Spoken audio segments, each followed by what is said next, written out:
আপনার বসবার ঘরে একটা অ্যাডাল্ট এডুকেশন সেন্টার খোলার কথা হয়েছিল।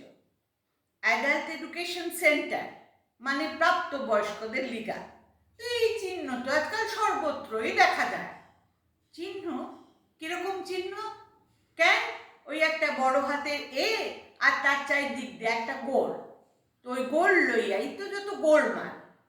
গোলমাল আবার কিসের? কেন? সিনেমায় যদি এই চিহ্ন লাগান থাকে তাহলে অপ্রাপ্তবয়স্কদের বেশি ভিড়, আর থিয়েটারে যদি লাগান থাকে তার মানে সেখানে স্বল্প বস্ত্র পরিহিতা মহিলার নাচ। আপনি কি ক্যাবারে নাচের কথা বলছেন? হ, দেখছিলাম একবার। ক্যাবারে না তো বাবারে। ও, তুমি আমারে লুকাইয়া আমার ভাইরে লইয়া এইসব অসভ্য সভ্য নাচ দেখতে যাও? ভগবান, অরে সুমতি দাও। ওম শান্তি, ওম শান্তি, ওম শান্তি। উনি আমার স্ত্রী। আমি যখনই কোনো অন্যায় করি শান্তির জল ছিটাইয়া আমার বিবেকরে জাগাইয়া তোলে।